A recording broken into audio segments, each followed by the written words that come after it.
sitting on the couch in my living room. My laptop is on my lap, where it almost always is every night, and I'm working. The TV is on, but muted, and Entertainment Tonight is playing. I look up just in time to see a news ticker moving across the screen, which reads, "Academy extends Oscar voting due to system glitches." System glitches? Are you kidding me? That can't be right. I'm confused, and I'm frozen. And then in an instant, I am up on my feet, and I am yelling at the television. And a few moments later, I collapse to the floor, sobbing. I was devastated. For the previous 14 months, I'd spent 15 hours a day with no break, designing, developing, and implementing the Oscars voting system. When I saw that ticker moving across the screen, I knew it wasn't saying that something was wrong with the system. It was announcing on a global platform that something was wrong with me. I grew up believing that in order to be accepted, liked, and even loved, I had to be the best. I had to be the smartest person in the room, always have the right answer, and win first place. Just being me was not enough, and failure, not an option. My earliest memory of feeling anxiety due to this fear of failure was when I was 4 years old. My mother asked me if I wanted to go to the grocery store. Simple question, right? But I was so afraid I would give her the wrong answer that I kept changing. I said yes, no, and I was getting in and out of the car until finally, understandably frustrated, she sent me to my room. I sat on my bed, not even understanding what had just happened, but I did feel shame. At 6, I placed second in a school-wide spelling bee, and it was catastrophic.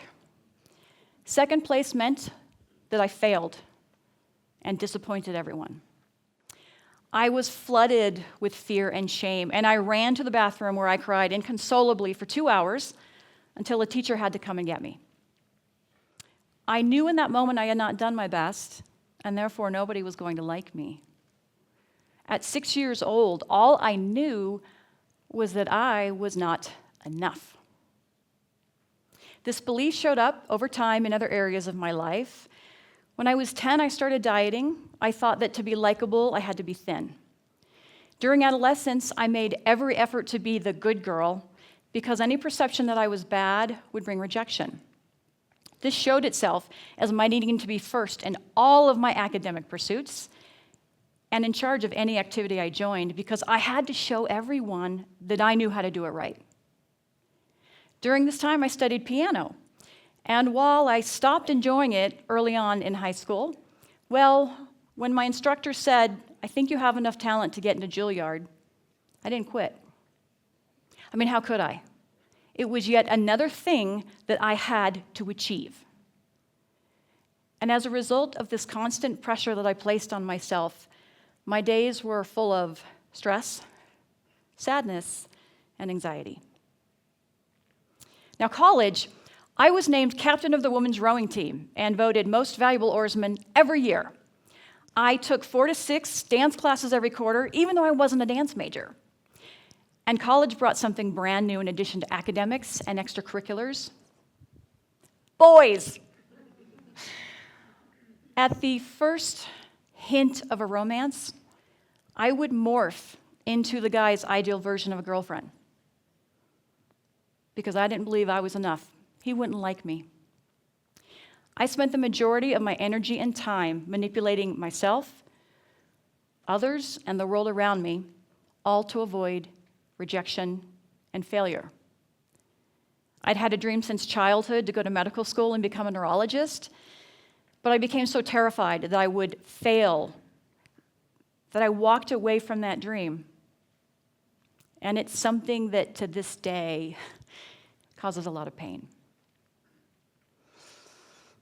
So I didn't go to medical school, but I did have to get a graduate degree, right? I had to prove something. So I decided to pursue a master's degree in business. And after graduation, I landed in technology. Now, it was pre-Y2K, for those of you who remember that. Very exciting time. There was a lot of work. And you know what? I was really, really good at it. It didn't take long for me to decide that this career in tech, this is how I'm going to prove my worth. If I could keep being as successful as I was, climbing that ladder and reaching that rank of Chief Information Officer as soon as possible, I'd finally have the acceptance and love I'd so long been looking for. Once again, failure was not an option. And that began 15 years of workaholism, during which my need for acceptance turned into absolute desperation. So back to this living room floor where I collapsed. That night preceded the most exciting time of my career. I had been asked to design, build, and implement the first ever online voting system for the Academy Awards. And I knew this was going to be the defining moment of my career and my life. And when a Hollywood VIP said to me, "Megan," so I'm going to go with it. Sorry. I guess this is how Hollywood VIPs stand. "Megan, you and that voting system are going to be the downfall of the Academy." I knew. I was going to show him, everyone around me, and the world at large just how much I could accomplish. I also knew that it would allow me to release the reins of control that I'd held over my life for so long, and I'd finally get a release. So, when that ticker went across my screen, telling me and millions of other people that I had failed, my world shattered. The message was really clear. The truth was finally out, the truth that I had been trying to hide from the time I was 6 years old. I, Megan Clarke, was a complete and total failure. Now, it didn't get much easier after that. I felt vilified at the office, which only deepened my shame. I had truly done some phenomenal things, but it didn't matter because all I cared about was other people's perceptions of me. When I left my job, I went into a deep depression. I was convinced my career was over. No one was going to like me any longer. I wasn't CIO of a globally recognized organization, and I lived days in despair. It was when I started having suicidal thoughts that I realized I really needed to take a very serious look at my life. I came to see that I could no longer place my entire sense of self-worth on things external and transient to me, because if they broke or walked out of my life, I believed I was worthless. Something had to change. It was something deep inside me. It was something that I internalized from a very young age, all on my own. It was something that had driven nearly every action and decision I'd made over the previous 4 decades. And that something? Perfectionism. Now, perfectionism, it's a disposition to define oneself through achievements and appearances. And failure is deemed an implication that something is significantly wrong with the self. In 2016, Andrew Hill and Thomas Curry released a study where they found the occurrence of perfectionism had increased by 33% in college-age individuals over the previous 25 years. Simon Sherry also released a study.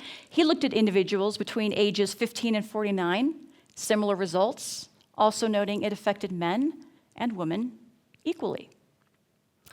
So how do we know when perfectionism is affecting our lives? Anxiety, depression, post-traumatic stress disorder, obsessive-compulsive behavior, anorexia, bulimia, binge eating, insomnia, chronic headaches, digestive disorders, suicidal thoughts, and suicide. These are the predominant issues that affect individuals dealing with perfectionism, and their numbers are increasing for two reasons. First, we live in a competition-based society. We are measured for the majority of our lives over our ability to achieve, whether it's school, work, romance, finances, athletics, artistic endeavors, or simply the ability to fit into our particular social group. We are consistently weighed and measured. In addition, over the past 10 years, there's been a phenomenon never before seen in the history of time: social media. What started out as a really simple way for us to connect online has turned into the quantification of our life experiences. How many friends do you have on Facebook? How many followers to your pages? How many likes did you get to that last post? How many tweets did you send last week? We are now intentionally creating and curating online personas. And as we look and scroll through each other's content, we feel inadequate, as though we're not living up to our full potential. Wow, gosh, George swam from Hawaii all the way to Australia and towed 37 dogs on a life raft in 2 days. I organized my office. What's amazing about this is that we're doing it more and more. We are spending more and more time online in this compare and despair behavior. So how do we combat it? How do we combat this pervasive thing called perfectionism that is creeping into our lives? Number one, spend less time on social media. I was wondering how that would go across. Don't get me wrong, I'm a geek by trade. Technology is my life. I love it. Social media has some wonderful things. But spend less time on it. And dedicate that time to doing something that brings you joy. The more that we fill our lives with positive, the less room there is for the negative. It might sound simple and trite, but it is true. 2, on a daily basis, remind yourself of those things that you most appreciate about who you are. There are many ways to do this: gratitude lists, journaling, affirmations, mirror work. It doesn't matter how, it doesn't matter where or what time of day, it just matters that you do it.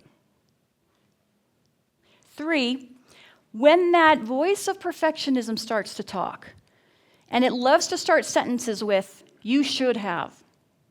Another good one is, "you are a," and it's never followed by pleasantries. But when you hear that voice start to talk, pause. Recognize it for what it is. It is not telling you anything that is truthful. It is a lie. So recognize it. Pause, recognize it, and let it go. And finally, if you've missed the pause and you are spun up in a complete story of how inadequate you might be, show yourself the compassion you would show a child. Imagine you as your 5-year-old self. 5-year-old self. Some random adult just walks up and is like, "Hey, kid." I like this stance, apparently. "Hey, kid, you can't do anything right, and because of that, nobody likes you." 5-year-old child. Doesn't your adult self want to run in, scoop up your 5-year-old self, and say, "Honey, you're enough. And you know what? I love you." We aren't 5 years old anymore, but we really need to be able to do this for ourselves and for others when possible. So I'm inviting all of you today, please take a look at where perfectionism might be impacting your lives. And where you see it, remind yourself, you are enough. Because you know what? You are enough. I am enough. You are enough. And we are enough. Today, my life is perfect when I am fostering a dog that was found on the streets, when I'm talking to adolescent and teenage girls about careers in tech, helping them to find their own voice. It's especially perfect when I'm in my living room dancing in my pajamas to ABBA.